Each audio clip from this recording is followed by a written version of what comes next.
Maxime Bonneveau, président de Studio Graphique. Bienvenue à cette nouvelle Capsule Express. Aujourd'hui, le sujet du jour, j'ai décidé de vous parler d'un des livres qui a le plus marqué, en fait, les dernières années en tant qu'entrepreneur, et c'est le 10X Rule, ou la règle 10X en français, de Grant Cardone, entrepreneur américain, représentant le secteur des ventes et du marketing, donc très connu aux États-Unis, même au Canada, à travers le monde, et là, évidemment, son mouvement 10X qui est hyper intéressant. Et je voulais vous partager quelques grands points comme ça qui ressortent du livre et que je voulais vraiment faire en sorte que vous ayez comme information. Je vous invite par contre malgré tout à vous le procurer parce que c'est pas en quelques minutes là, que je vais pouvoir vous partager précisément tout le livre. Donc je vous invite à le procurer et à le lire au moins une fois par année pour vous donner cette motivation-là d'aller de l'avant. Premièrement, qu'est-ce que c'est 10X Rule? Ben, ce qu'il faut savoir, c'est que Grant Cardone a cette vision-là de dire qu'on n'a pas des objectifs assez grands pour les atteindre. L'exemple qu'il utilise régulièrement, que je pourrais vous dire, c'est que si vous allez par exemple au gym et que vous installez au bench pour utiliser un mouvement connu et que vous décidez que vous allez mentalement penser que vous allez au bench pour lever des poids de 10 livres chaque bras.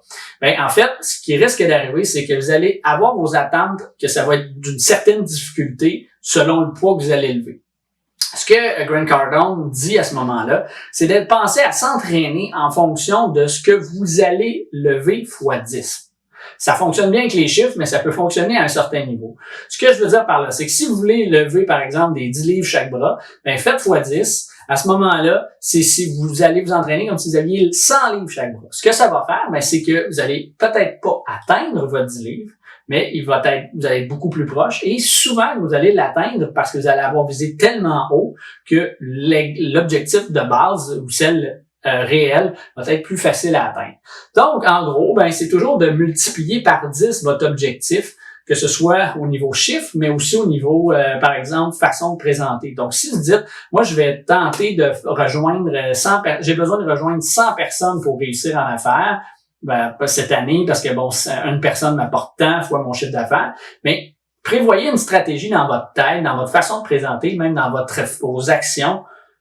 Combien vous allez rejoindre 1000 personnes? Parce que ce qui risque d'arriver, c'est que sur les 100 personnes que vous allez tenter de rejoindre, peut-être qu'il y en a que vous allez moins avoir de succès, vont acheter moins, ainsi de suite. Donc, vous êtes sûr de ne pas passer à côté de la traque.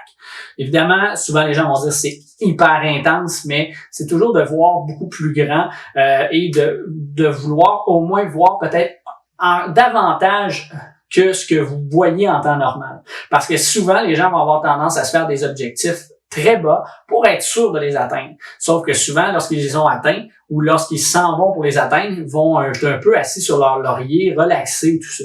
Par contre, lorsqu'on a un objectif qui est beaucoup plus haut, on est toujours en train de vouloir et encore développer cet objectif-là pour réussir à l'atteindre à la fin de l'année.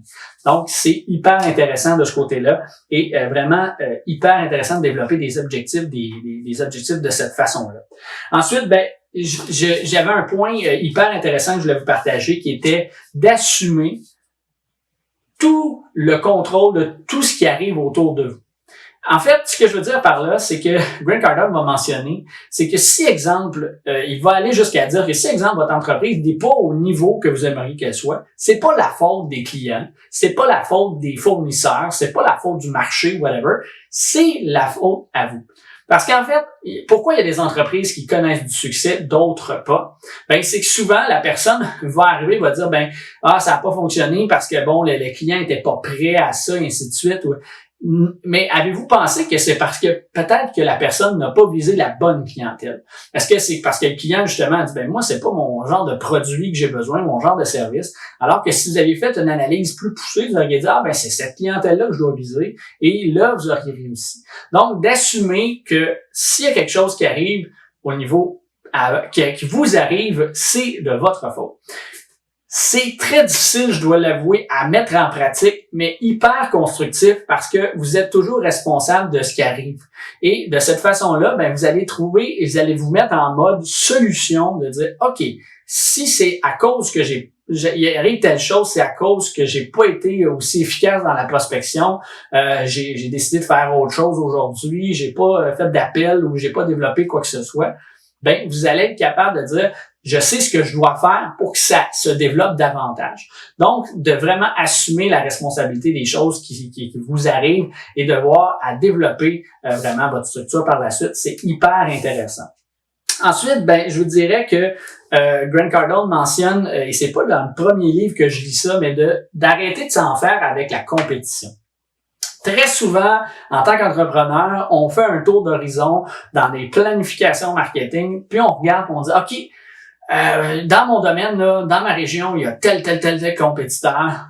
Il faut que je trouve à aller voir c'est quoi leur faiblesse, puis frapper là-dessus, puis à intervenir, ainsi de suite. Mais ce qu'il faut savoir, c'est ce que Grant mentionne dans son livre de 10X Rule, il dit arrêtez de vous en faire avec la compétition, concentrez-vous beaucoup plus sur vous, sur le développement de votre business. Parce que souvent, ben quand on est là, le temps qu'on prend à regarder la compétition, on dit OK, qu'est-ce qu'ils font de pas correct que je pourrais aller utiliser à mon avantage, ainsi de suite. Ce temps-là, ben vous ne le prenez pas à développer votre business. Et souvent, ben si vous trouvez pas nécessairement à le faire parce que la business de votre compétiteur va bien ou peu importe, ben vous allez avoir un temps de dire j'ai rien pour contre-attaquer. Et le fait d'investir et d'avoir ces objectifs-là et ces hauts standards-là que vous allez vous mettre va faire en sorte qu'à la fin de l'année, ben vous n'avez pas besoin de regarder la compétition.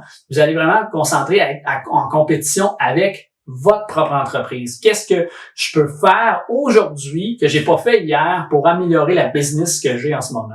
Et le lendemain, et ainsi de suite. Donc, de toujours vous poser cette question-là en débutant va vraiment changer votre approche au niveau marketing, au niveau des ventes, au niveau entrepreneurial en général. Écoutez, c'est quelques points hyper intéressants de ce livre-là. Je vous invite à vous le procurer. Je suis pas commandité en aucun temps pour ça. C'est vraiment un avis personnel. Et je pourrais vous en parler encore longtemps, mais évidemment, je veux pas faire une capsule qui est hyper longue. Je pourrais revenir peut-être avec d'autres points dans une autre capsule. Mais entre-temps, si vous avez liké la vidéo, vous aimeriez en savoir plus sur ce livre-là, mentionnez-le dans les commentaires, likez la vidéo. N'hésitez pas à me partager s'il y a des choses qui vous ont surpris dans les approches de ce livre-là que vous aimeriez mettre en pratique. Je veux vraiment enclencher une discussion avec vous, les gens qui nous écoutent. Donc, n'hésitez pas à le mentionner dans les commentaires. Et en terminant, ben, je vous invite dans la description de la vidéo, vous allez retrouver le lien pour vous abonner à notre liste de courriels. Donc, encore là, vous allez recevoir des offres exclusives et du contenu exclusif qui est vraiment réservé à nos abonnés de notre liste de courriels. Donc, n'hésitez pas à vous abonner pour profiter de tout ça. Donc voilà, c'est tout en ce qui me concerne pour la capsule d'aujourd'hui. Je vous retrouve très bientôt pour une autre capsule.